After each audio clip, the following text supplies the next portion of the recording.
Welcome to the Herd Mentality Podcast, an eclectic weekly mix of atheistic and humanistic conversations with complete strangers. I've never met them and they've never met me, but we're throwing caution to the wind, taking a risk with a dodgy internet connection, and God willing, get an interesting conversation for you to listen to. I'm your host, Adam Reeks, and it's time to meet our guests. Ladies and gentlemen, welcome to the Herd Mentality Podcast. So with us today, we have Jen, who goes by the Twitter handle at JL_Chadbourne. Hi, Jen. How are you? Hello. Not bad. Yourself? Very well, thanks. And where are you based? Well, I am in Raymond, Maine, which is about an hour north of Portland right now. Is it expected to move? Is it?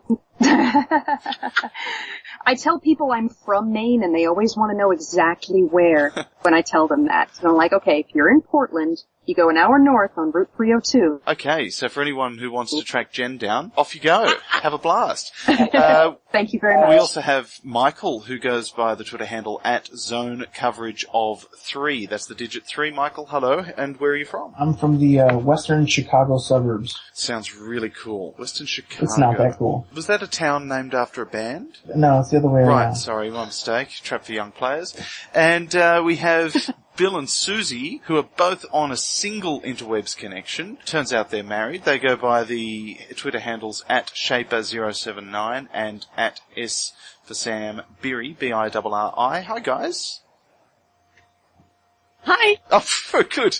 Pleased to see you could make it. We're here. All right. So, are you guys familiar with each other and who you are? And No. Not at all. Not at all. Okay. Well, people I know the most about would be Bill and Susie. They do. Why don't you explain it, guys? We do a little podcast called Partner Atheist. Basically get drunk online. Yes. And talk about God and why there isn't one. And we read the Bible. And we read the Bible. You're honest. I like that. Yeah. Susie, you're sort of a convert of sorts, aren't you? Recently, very recently, just over a year now. Yep. And did you get something for your anniversary from Bill? No, are you kidding? Yeah, so, I went and got all the beers for one podcast. Right. I didn't make her go get me one. I didn't have to be a beer bitch for anything. Sing it, sister. That's Okay. magnanimous. I was going to say, you said that you read that you guys read the Bible. That's actually what kind of made me an atheist, was reading the Bible. Oh, I don't doubt it. Because That's the general consensus of a lot of atheists that I talk to, is actually reading the Bible and reading it. Yeah, I was in the Army, and I was sent to Iraq in 2002, and my mom, before I left, she gave me this small little black Bible, had this little like latch on it or whatever, and I took it with me. I wasn't a super believer or anything like that, but at the same time I wasn't a non-believer. But basically I one day just picked it up and started reading it, and then I just treated it like it was a real book. So I highlighted it and read the whole thing. And when I got to the end, I was like, you gotta be kidding me. This is craziness. So, when you read that book, or were you not a believer? Well, see, when I was raised as a kid, like, God got brought up or whatever, but it wasn't like I didn't go to church every Sunday or anything like that, you know. It was like, you know, we said grace at Christmas and Easter, and then that was the only time you heard God mentioned, you know. If somebody got married, you went to a church, but that was really it. I mean, they put me in the South, American South, and, you know, people are thumping the Bible every chance they get. One of the biggest kind of like crack in my whole belief in all of it, and anything, was we were in Kuwait getting ready to drive to Baghdad, and we were on the border, and we were sleeping in our trucks, and the next morning we were pushing off to go drive to Baghdad, and there was people who were the most Bible thumping people I knew, who were saying, I can't wait to go kill an Iraqi. I can't wait. And I remember I'm looking at them, and I'm like, you gotta be, like, wait a minute. Like, huh? Wait a minute, yeah. You're the guy who gets mad because, you know, I'm out. And at the time, you know, I was around a bunch of young guys. They're the same people that would lecture a bunch of guys who went and drank too many beers, saying, you know, that's not the godly way. And let's say a prayer, and then this dude, you know, he's loading up talking about, I can't wait to shoot an Iraqi. And we were like, I think that was like the first major chink in the armor of me going, there's something wrong. Like, that's wrong. And go ahead. Please forgive me, I didn't mean to cut you off. That's nothing new, because when I went to Iraq toward the end of the war, I was a technician when I was in the Army. I just worked a help desk / desk job mostly. Mhm. And my roommate, who grew up in a very Christian household from Columbus, Georgia, was telling people that, it's not a sin to kill the Iraqis because they're not Christians. And I'm cocking my head and I'm looking at her like, did that really just come out of your mouth? Really? Like we're IT geeks. We're not even infantry guys or MPs, so we're not gonna be. Here's the funny thing, I am, but they still made it. I was there in the beginning. I was there in 2003, January 3rd of 2003. I showed up in Kuwait, and I didn't leave until February of 2005. So I was gone. We were there. I was there. Were you guys with Cav? I was at Khalil Air Base. Okay, I was in right in Baghdad at the Afwal Water Palace at Camp Victory. I know exactly where that is. Yeah, I spent my last month in Iraq there. Yeah. Wow. Yeah, we were there in 02. We were there in 02. If you actually go on Google Earth, you can see the trailer I used to live in. Do you want to give us some coordinates? Just for anyone I don't playing know along at home? I don't I'm know the going to coordinates do exactly. this. If you go to Google Maps and then go find where Iraq is, zoom in, find the airport, and then you can find the Afwal Water Palace. And if you're looking at if the Water Palace is straight north as the way you're looking at it, head southeast in a direct 90-degree angle, you'll run into a trailer park. And I was like the 5th row down. We stayed in these nasty trailer parks. I'm Google mapping Camp Victory right now. Tell me, what are Yeah. your thoughts on naming sorry. something Camp Victory? Isn't that a bit presumptuous? Flag fapping. Especially then, and then I remember I have a journal that at the beginning you would see me starting to, like, I actually started to question God, and then all of a sudden, as the end, I'm like, fuck this fucking war, this mother, like, you just see a rise from me at first being kind of like, the whole, and I'm sure all of you guys have heard the whole, what I call a complete lie, the whole atheist in a foxhole. Like, I've hated that. You'll never have an atheist in a foxhole. Bullshit. I've got to ask this question. Just for those listening in, what is an atheist in a foxhole? Yeah, everybody in a foxhole is an atheist. I mean, if somebody's protecting you, what are you doing outside the foxhole? You don't. If God's protecting you, fine. Give me your armor. You obviously don't need it. Exactly. It's funny. I don't know if you guys have had this. My parents, so I was raised very really religious. Then all of a sudden, as I moved into adulthood and started to question and push away, they're now, both of my parents turned 60 years old this year. They're now like really, really religious. And I told them that I was an atheist, like specifically they had ideas based on the way I acted, what I said, but to come out and say, Mom and Dad, I'm an atheist. I don't believe in this stuff at all. We had that discussion probably last year, like they had their inklings. They didn't really they didn't talk about stuff with me, God stuff with me. They just kind of left me alone. When I had the discussion, they were like, how can you do that? God brought you home from Iraq. I was like, oh, the same God that hates everybody else, so he killed them? What about the 4,000 that didn't get brought home? Exactly. Or got brought home in boxes and bags and flag-draped caskets? Dad, that's a terrible reasoning. I got a C-130 out of Iraq. That was how I got out. What's a C-130? A C-130 is a very large military aircraft. They're big enough to haul large vehicles. Right. I was sitting at home waiting on my husband to get home in that C-130, so. Aww. Guys. Let's find out a bit more about Jen. You are at JL_Chadborn, CHADBORNE. That's right. Name, rank, and serial number.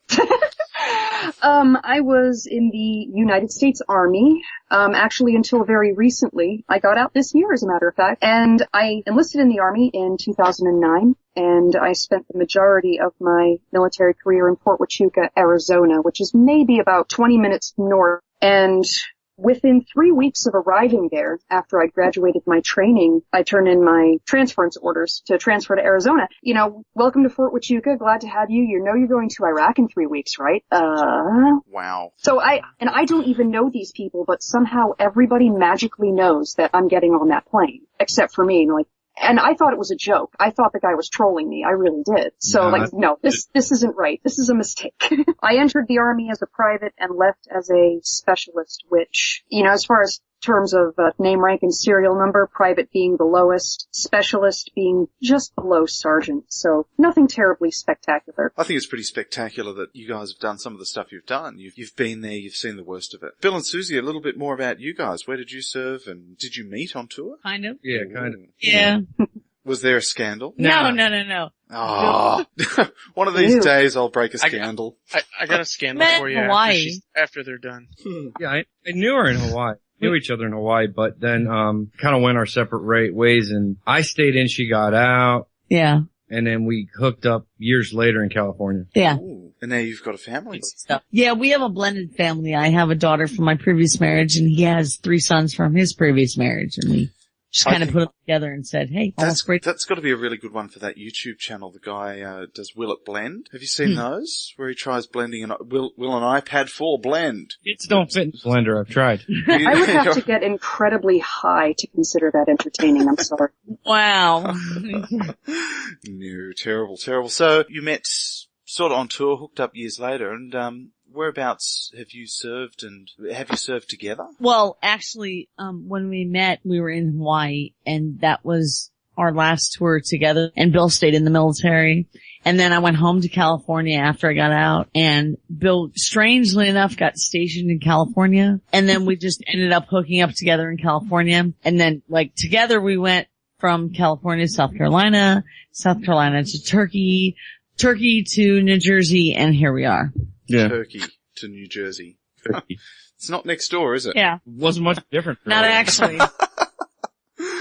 Okay, and Michael, you had some scandal for us. Yeah, we were there in the beginning, so when we showed up, it wasn't as, the Marines and the 4th Infantry had blown everything to pieces, and we were there after there was no more Iraq Army, so it was just, nothing was there. We were there the bad year, the year that they just started Fallujah, and the time you were there too. You were there, Bill, it was like the worst of the worst was that year. I deployed right after 9/11 to Iraq? Oh, no, to Kyrgyzstan. And it was up there. We set up, you might have heard of Manis Air Base. No. I was one of the first guys I don't think I have. Well, if you go in Afghanistan, you probably go through Manis. Actually, to be perfectly honest, I apologize, but I hated you Air Force guys. Were you in the Air Force? Yep. Because you guys went for 3 months and then would laugh at me when you left. And I was there for 15 months, or just 14 and a half months, and I'd get a new Air Force guy every 3 months would come into our shop, and all of a sudden he'd show up and he'd say something like, we'd have to retrain him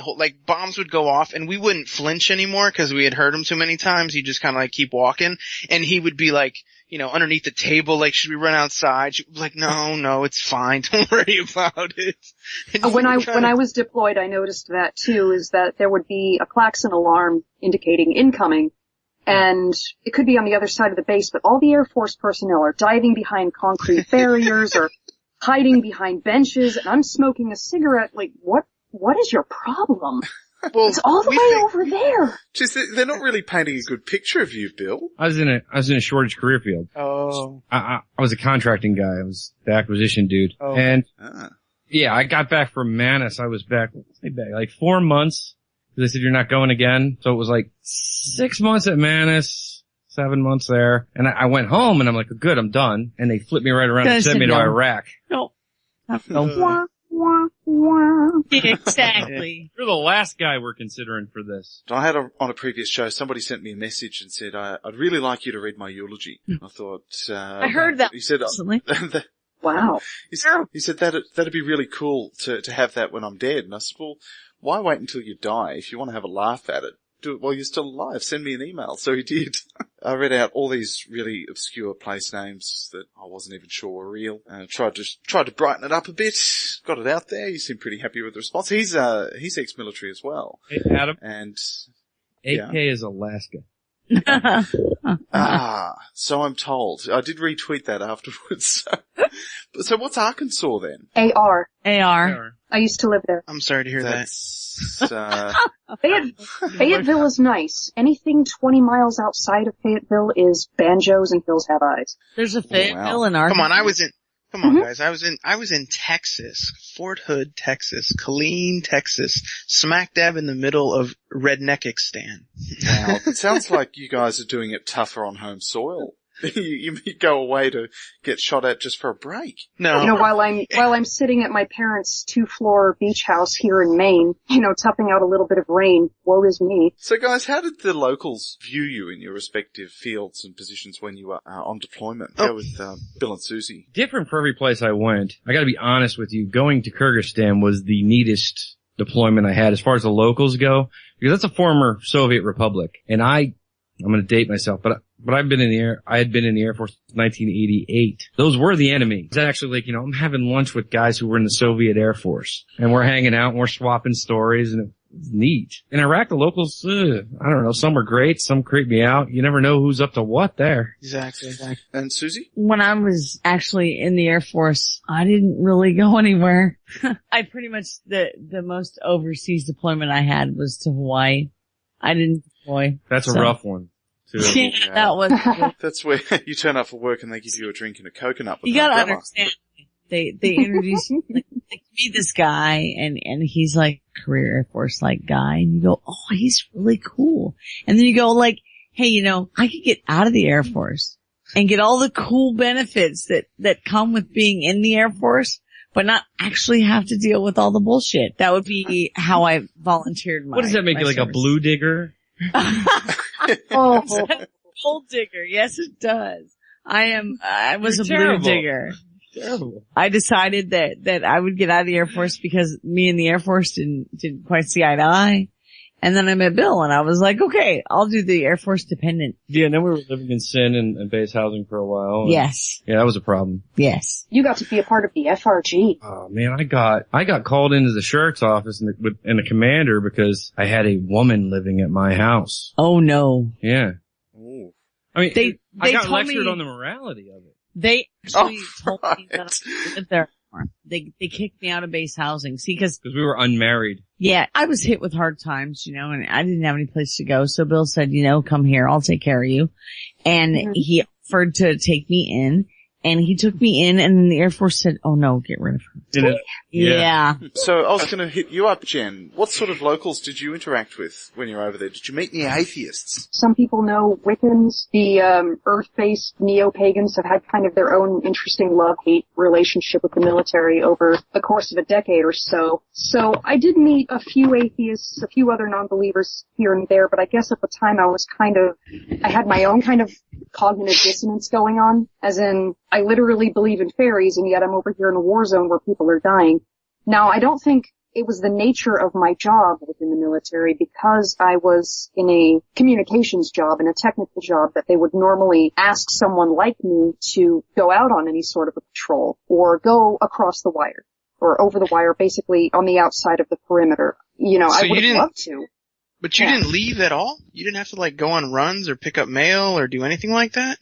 I wanted to, but they wouldn't let me play with them. Well, the thing is that by the time I was deployed, there was already an exit strategy being played out. We were on our way out the door. We were just packing up our stuff and leaving. So it wouldn't have been necessary at that point. I was there for the absolute tail end of Operation Iraqi Freedom and then into OND. So it was more like a fucked up vacation, really. Only no beach. I couldn't even drink. Yeah, that'd be the tough bit about being in the military, not being able to knock off from a long day of being nearly we got killed. 2 beers. We got 2 beers on the Super Bowl. That's it, yeah, and it's out of control. Whatever you could hide. I had to drink Bud Light. It was awful. You said about the locals, and I've been kicked off twice, so I don't know if I missed the other conversation. I don't want to hog anybody's time if I do, but I got to interact with the Iraqis in Baghdad, which are mostly Erbil, which is a far northern, it's the autonomous area where where the Kurds are. We got to go up to Erbil, and I had to help. We had the first Korean rock division was up in Erbil. Why we sent the Koreans, or why the Koreans even came to Iraq to help out, I have no idea, but I had to go up there and help install lines so they could do video conferencing and computers, and they could have all the same stuff that we had down in Baghdad. And I was in charge of the team that got sent up there. There was a special forces house that was in Erbil. They were kind of there, and that's who we had to stop there first to talk to them. And they said, let's go get a haircut. And I was terrified. I'm like, get a haircut? I'm like, are you kidding me? Nobody walks the streets in Baghdad without a tank with you or something. And they're like, oh no, up here it's cool. They like us. It's okay. So we walked around, and I went with the special forces guys because I felt like I was with these super tough guys, so I'd be safe. And I went and got a haircut, and it was the best haircut I ever got, and I only paid $3. And and then we went to the equivalent of a 7-Eleven, and it was stacked with liquor. And I said, wait a minute, I thought that they're Muslims and they don't drink. And he goes, they're not Muslims, they're Christians up here. They get drunk all the time. It's totally cool. And I was like, oh. so this is like, so that's why they like us? He goes, oh yeah, they think all Americans are Christians. And that's kind of like the time when I was already made my decision. I'm like, really? Yep, that's exactly, you better believe it. No problem. I'm not getting into that discussion with these people. But those were my two. And then you asked, is there any non-believers? A British captain was the only person I had ever met in my life up to that point who openly said he was an atheist and didn't freak out about it when everybody went, you are? And in talking to him, it kind of gave me, like I said, it was a transition period that whole year. Speaking to that British friend, he's still my friend to this day. He just had a kid. We send emails occasionally. He's in the British Air Force.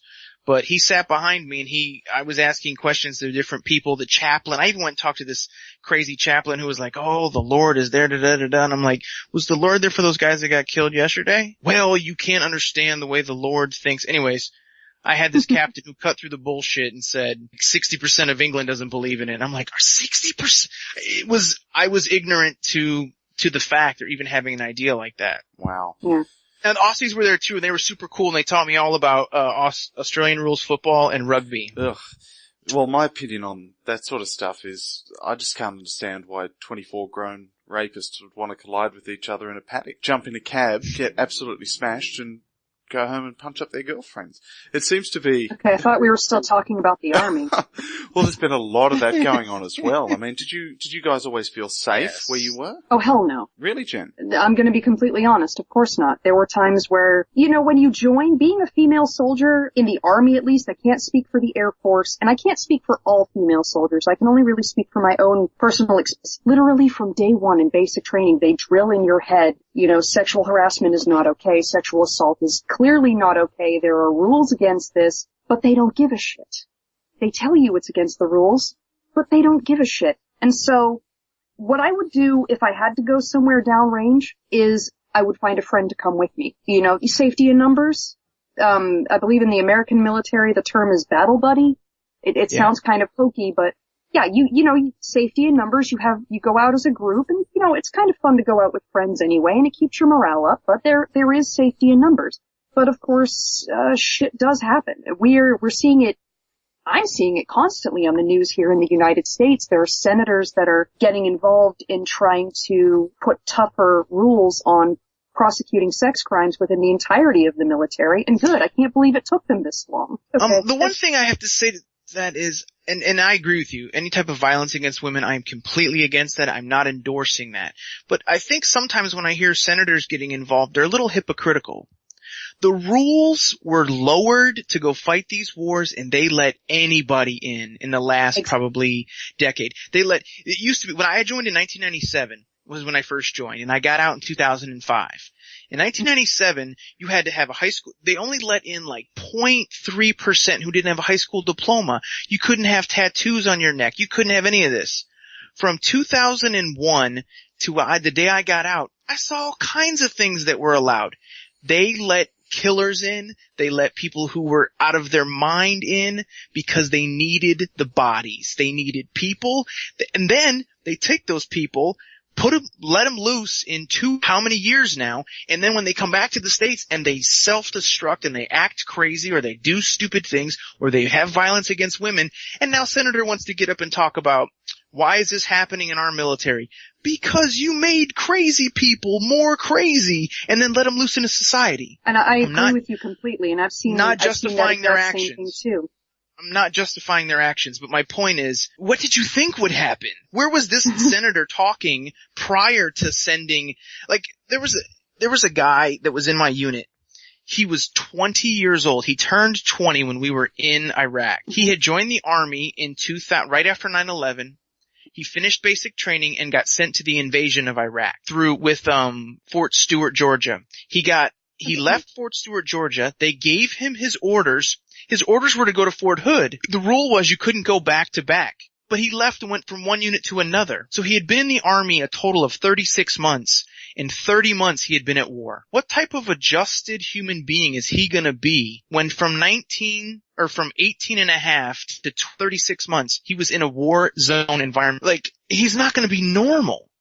And that's the thing that makes me so mad when we talk about the war, and a lot of times they come back and it's like, what do you think? You can't take people and subject them to all this stuff and think they're going to come out just like, yeah, everything's great. And then they're wondering why they're coming back and they're killing themselves. Soldiers are still more likely to die by their own hand than they are by an enemy's weapon. And they're wondering why that's such a problem. Like, no, people are coming back with very serious issues. They're hurting themselves, they're hurting their families, their wives, husbands, boyfriends, what have you, and they can't seem to figure out why, and yet when they ask for help, they kick them out. Yeah, so, Bill and Susie, in the time you guys served, and I'll just go around the table, did you see an improvement? Because you guys have spent a fair whack of time in these war zones, and you've seen sort of your own beginning, middle, and end there. Did you see an improvement? Improvement in what respect? Did you leave the place in better condition than what you found it? I think so. Yeah? I think so. I think Bill said a lot of stuff about, because I always asked him, I said, what was it like being over there? And he said, well, you didn't really know the people. Nobody really knew the people, and I think that when they left the people in a much better state than they were when they started. Well, are you familiar with the Global Secular Humanist Network? Faisal, what's his last name? Anyway, I'll send you his card. But I met him at the Atheist Convention in Austin. Now, the young man is an Iraqi citizen who has just immigrated to the United States in March of this past year. And he came up to me because he saw my veteran tag on my conference name tag. And he said, were you in Iraq? And I said, yeah. He says, I'm from there. I grew up there. So I asked him the very question you're asking me, and he said yes. So, yeah, I think we left it a little better place. I don't know if we left it a great place. That's the answer. Improvement. That's good news. Because really, I don't know. And there's so much bias in the media. You often only hear the most emotive content, the most emotional material makes it to the news. What about you, Jen? Well, toward the end of it, as I said, when I got there was already, it was already over. We were just basically picking up our things and leaving. Where I was at, I bounced around a lot between two bases for the majority of my deployment. One very small place called Bob Warhorse, and it's called Joint Base Balad, which is actually joint operations between the Army and the Air Force. And Balad used to be an Iraqi airfield. It was an Iraqi Air Force base, basically, and when we first overran it, we destroyed the airfields, took it over. But over the course of several years, there were operations working with the community literally right across the fence from us. There's a small town right across the fence, and we would, bring families in with children and have games for them. They were sending people over there as doctors and as part-time teachers. And I think it kind of depends on where you were.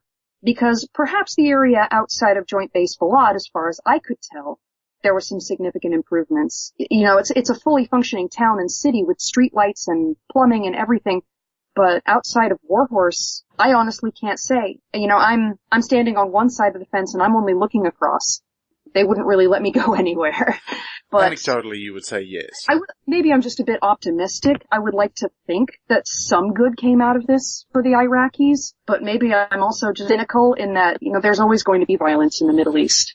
That's my personal opinion. Michael? When I left was the peak of the sectarian violence when they were having the Civil War, basically. So when we got there, that wasn't going on, but when we left, they were tearing each other apart. I mean, it was really bad when we left. So for my stay there, no. Now, fast forward to today, possibly. I don't know. I mean, I don't know how to answer that. Like, it was, they would cheer us, but then, there was a lot of internal, it's the same thing with any country, except for everybody there has an AK-47, so it gets handled a little bit differently. If you don't like the way you voted, I just go get my boys and I meet you down in the corner. I mean, that's what it seemed like. I remember the day they I actually brought one of those home.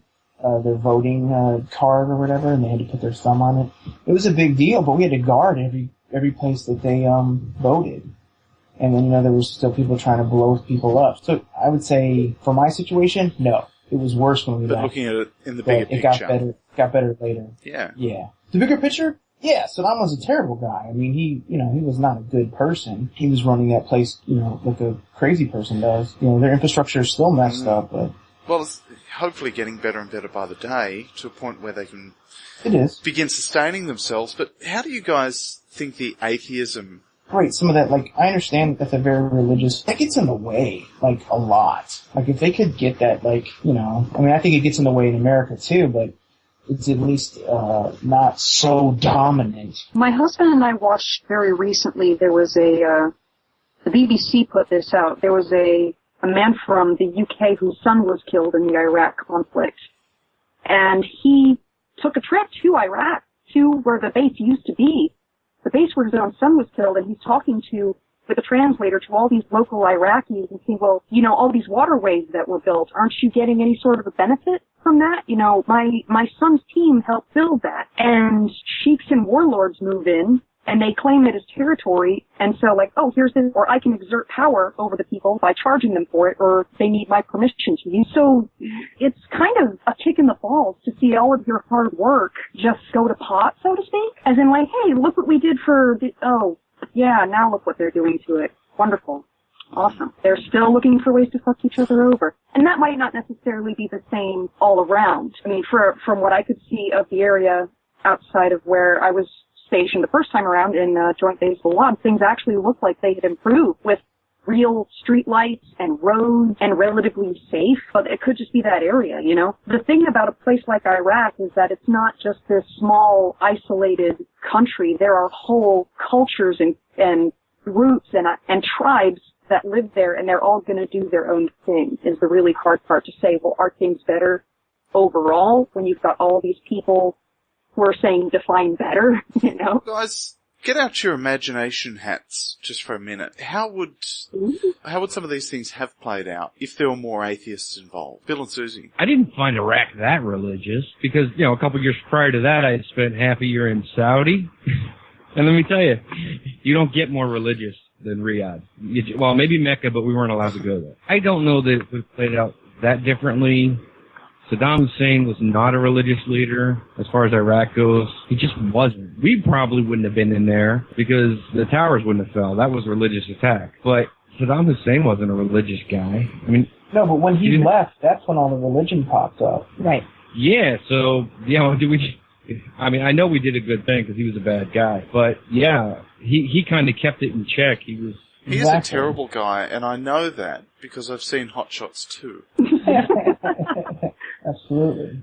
If there was more atheists, and this is kind of a whole thing about Muslims, and I'm not trying to bash Islam, other than it's very kind of crazy, but we would have to guard these guys that would come on the camp, and like they would do work. Like they would either fill sandbags, or they would paint something, or build a building, or whatever. They were basically laborers for the day. And they would come in the morning, and if you had to rotate every couple of days. You got stuck on this, and at the time I was a sergeant. So I'd be in charge of this, and the guys would have to pat them down, and then you get put in charge of little groups, and you'd have to watch them as they work. When you pray 5 times a day, before you pray 5 times a day, you have to wash your hands and wash your feet before you pray. So it's 30 minutes before you pray, and you pray for like 25, 30 minutes. Then afterwards you have to have tea. I mean, shit, that's an hour and a half. That's 5, almost 7 hours of the day just getting ready and praying. You don't get shit done.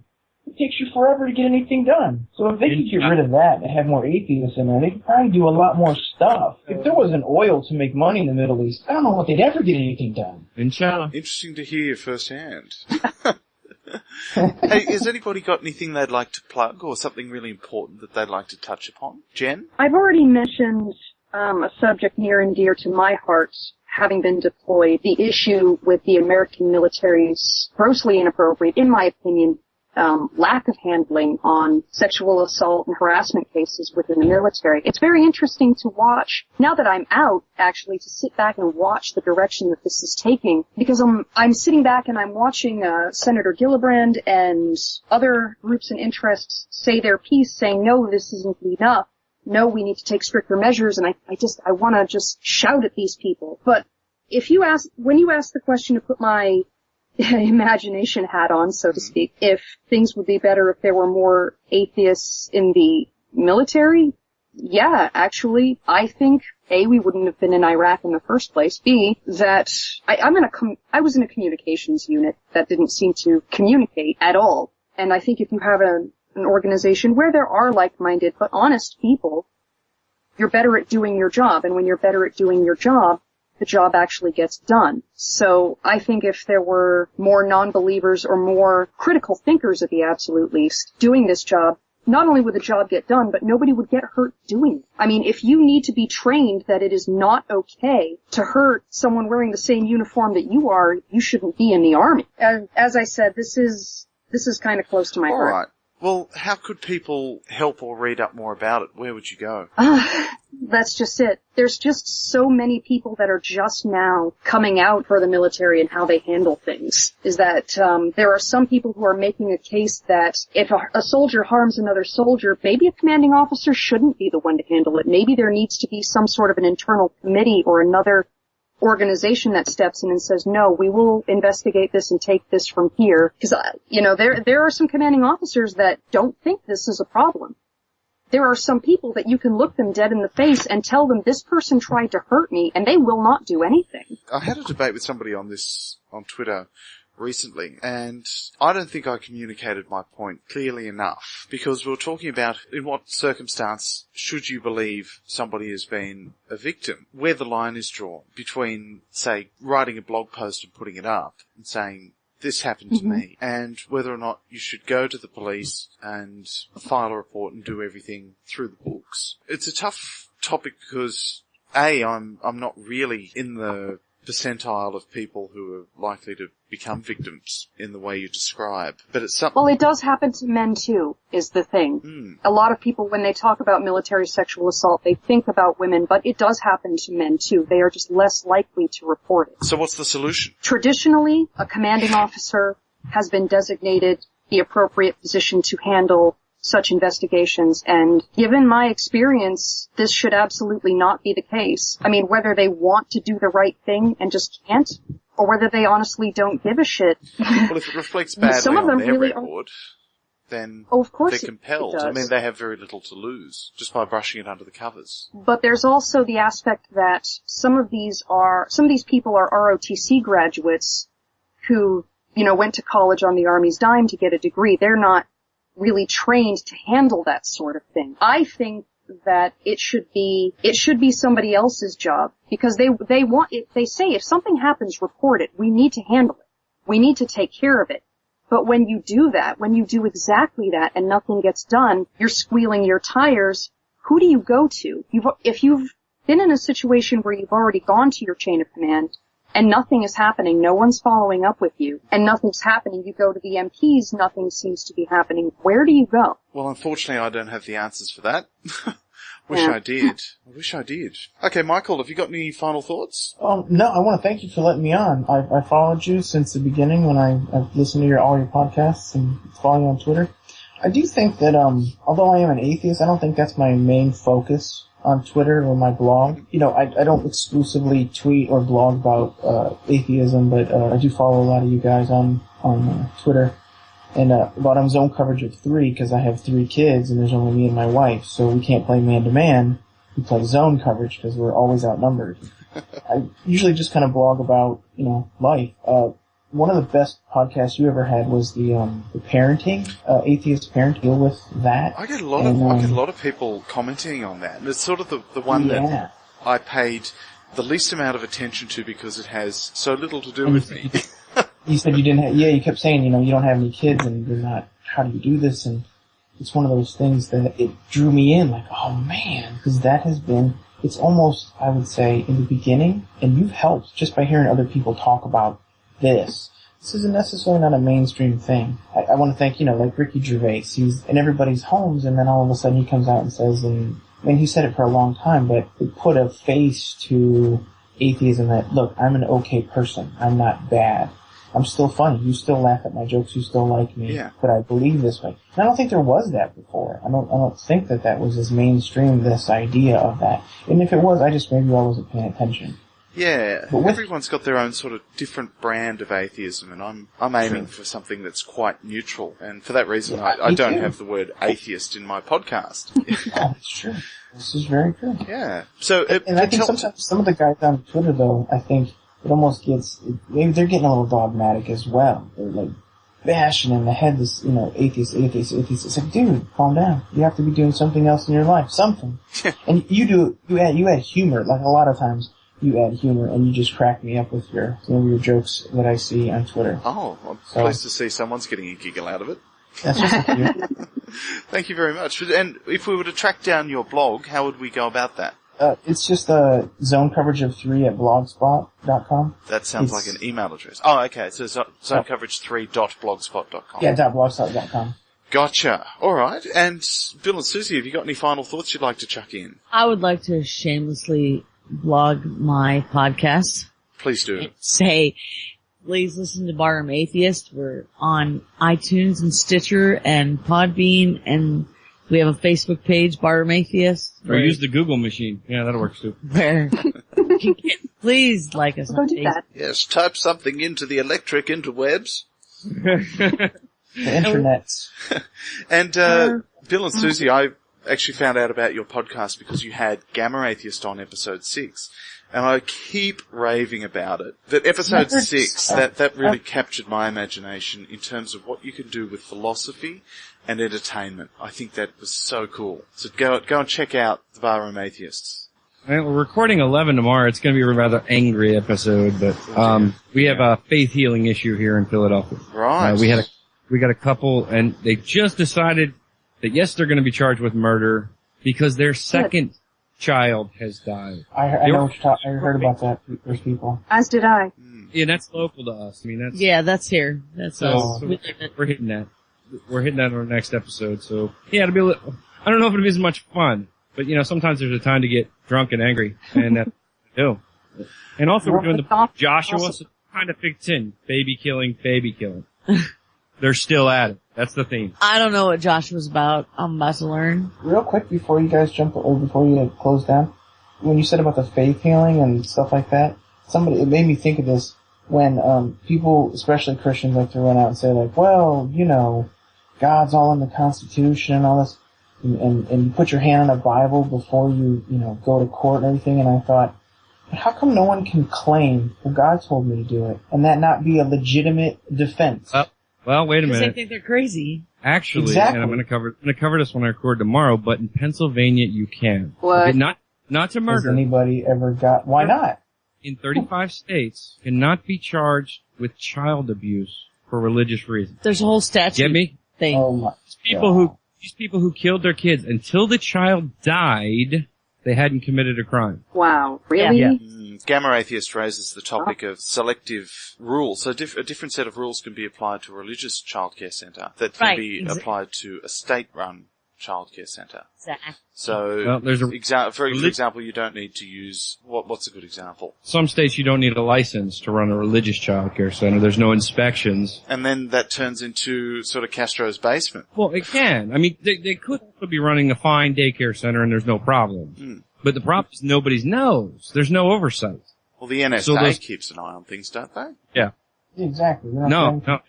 And also, I'm not 100% certain, but I think that if they're running it as a religious daycare, if it's part of a church, they could be operating as part of the church, so any income that they're earning, they don't have to pay taxes on either.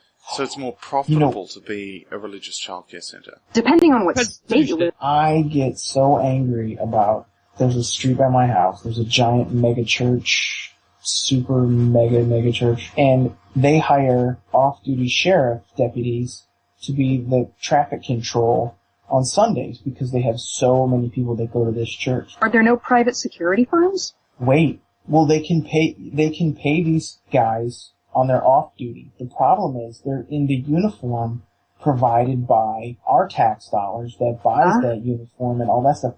And I have asked questions, I've sent emails, and I've gotten they're off duty. They're allowed to make extra money by providing security. Right. But when you put sheriff on your vest and you stick your hand up and stop me from driving on the street, it makes me think that I have to obey you because you're a sheriff. But when you're doing it to allow people to leave church because the church is located in a spot where there isn't a traffic light, why should they be allowed to impede me? It has been a thing I have fought with. I wrote a paper about it when I was going to college about taxes and churches and the economy is bad. You know what I always say? No, it's not. Because if it was really bad, we'd tax churches. Exactly. If we could tax churches, we would pay for a lot of things. Now, I think that's a whole other show there.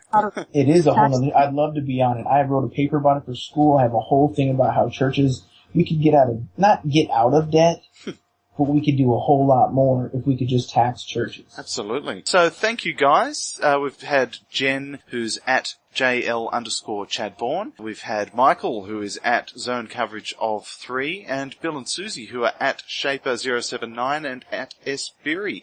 Guys, thank you very much for coming on the show. Thank you very much for having Thank me. you Pleasure. very much. We'll no doubt speak on Twitter.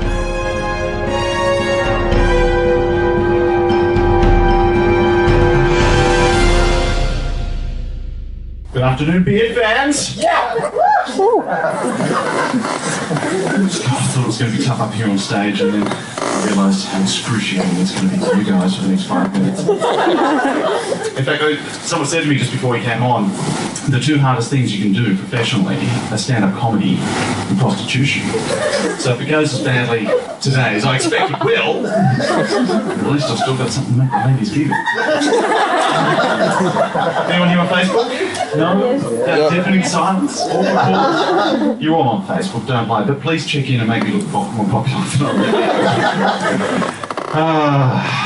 What are your policies when you add somebody on Facebook? Because mine are pretty simple.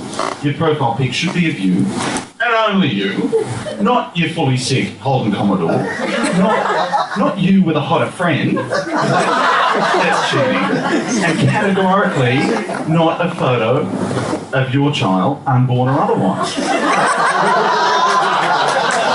I don't want to be friends. I want to be friends with you. I want to be friends with your child. I could be friends with your child, but that's a bit Catholic Church for my taste. The worst though is the radar scan of the partially incubated small person on the inside. No one needs to see that. If I put up a photo as my profile pic of something that I'd manufactured internally, you believe me. It's unnecessary. Keep it off the head shoot. Oh dear, I've given up all hope on any meaningful real life relationships, so I've been dating online and collecting cats. And when you've got to pick your name when you sign up for your profile, and I had a few suggestions. There was SpongeBob No Pants, Shit Magnet 82, or my favourite suggestion was Stealth Gerbil. I went with Astro Boy Haircut because it does exactly what it says on the tin. The ladies are the funny ones though, that when they pick their names online, they've always got to have an adjective about how attractive they are or how hot they are. So they're all like stunning Bondi babe or cute Kiwi traveller chick. I can see your photo. How do you let me be the judge of how hot you are? Because clearly you're getting it wrong. You should be Western Suburbs Slacker or Sutherland Shire Limping Swamp Donkey. I can say that because my cousin's just arrived. No, but it's all actually going quite well. I did go speed dating. Met a young lady online. Hey.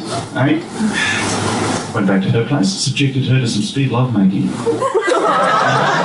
While she wasn't particularly receptive to it, her roommate in the bunk above us thanked me for a good night's rest. I saw a profile, because you go through all the profiles and go, like you. Her name was Charlotte_69. And I thought, you ripper! Hey?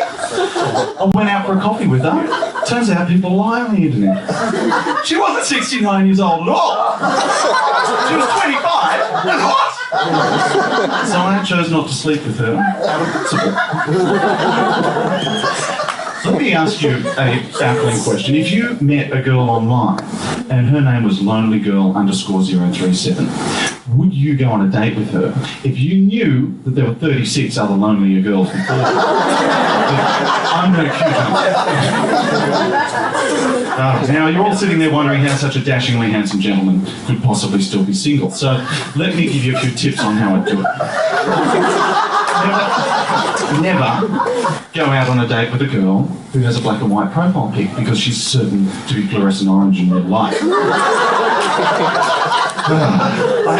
I have a real job. I have to go around all the little country towns around New South Wales and you hear the big radio personalities They sound like give us a call and have a bigoted opinion about something that's not really important, like your broadband speed and the relationship you have with your provider. And my favourite is my local radio station. He sounds like, this is Graham Knight on the Graham Knight Morning Show. This is Graham Knight Swap Time. Give us a call. Buy, swap, or sell something. And it's an opportunity for all the bogans and misfits to come out of hiding and, Yeah, hello, Graham. I'd like to swap a microwave with no door for a fridge with 3 legs. And old bloke calls up and goes, Graham goes, go ahead, caller, you're live on the air. Hello, Graham? Hello? Hello? Yes, caller, we can hear you loud and clear. What would you like to buy, swap, or sell? Yes, I've got a set of those tyre chains that go on your motor vehicle to get through the snow, and I don't know where I got them from or why I have them, but I don't want them. And I'd like to sell them for $70 or $75. But I'm prepared to exchange them for 4 budgerigars. And it's my dream to call up, put the old man voice on and go, yes, hello, Graham. I've got a brand new 42-inch full high-definition plasma display panel, and I'd like to swap it for some nookie with my wife. or even better, your wife. Is this partner swap time? Sorry, well, guys, I'd just like to finish up with a little bit of audience participation. So if there are any ridiculously good-looking women who would like to sleep with me, I'll be drunk at the bar in about 15 minutes. I've been Graham Knight. I'm Adam Rees. Thanks for coming.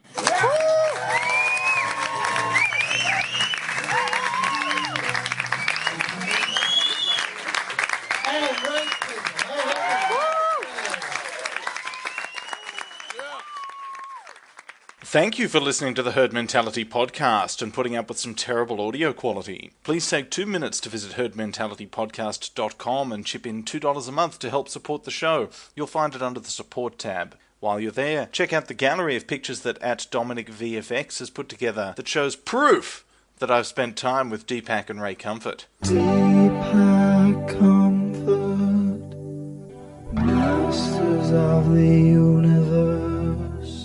If you get a giggle out of that, I'd love you to leave a few bucks in Dominic's tip jar to support him in all the work he does designing and maintaining the website. Until next time, Herd Mentalists, take care.